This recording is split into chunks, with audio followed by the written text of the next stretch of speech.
As we gather here today under the banner of civil rights, let us reflect on the timeless words of Dr. Martin Luther King Jr., who dared to dream and inspired a nation.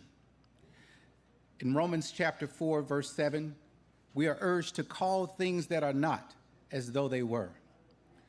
A powerful message that resonates with our mission here at the NAACP Portland Branch 1120B. I stand before you humbled as the NAACP Religious Affairs Committee Chair, and I echo the sentiment of Pastor Byron Doolin, who once said that if you are not at the table, rest assured that you are on the menu.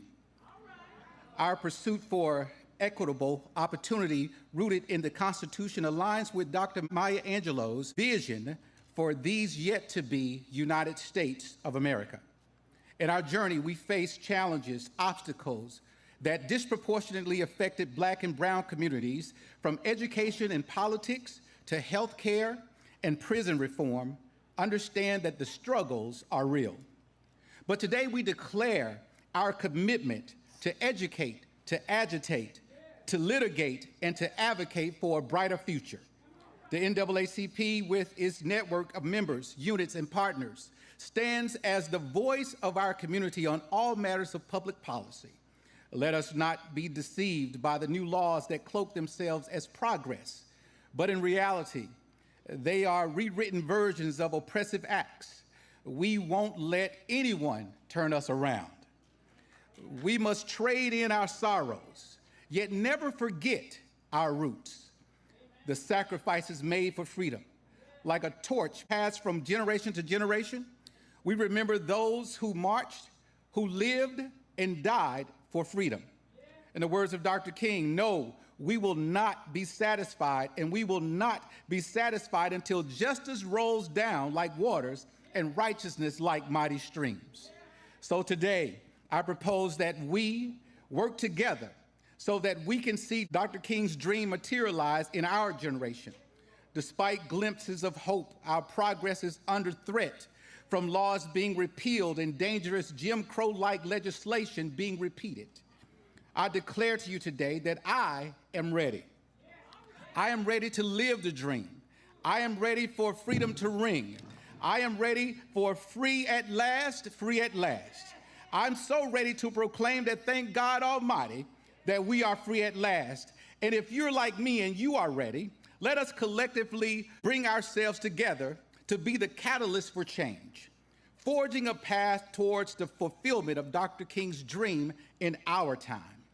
And as we stand on the precipice of change, I implore each and every one of us today to turn our passion into action. The power to transform our community lies not only in our dreams, but also in our deeds.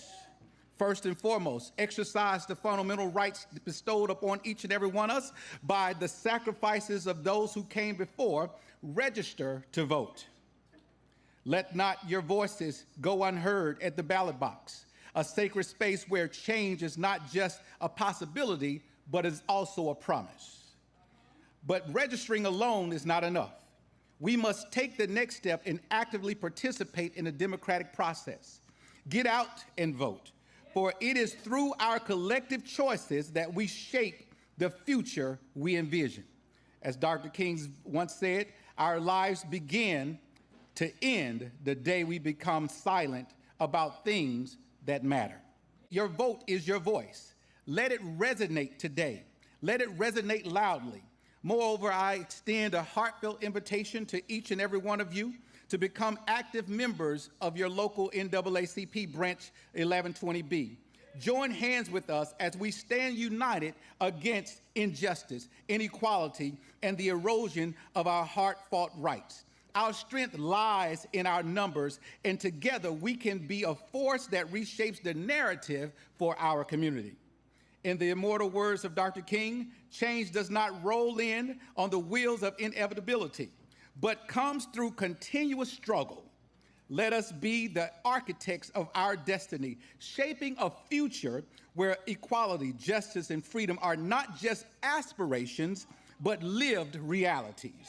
So, my fellow advocates for change, register to vote exercise your right to vote, and become active members of your NAACP.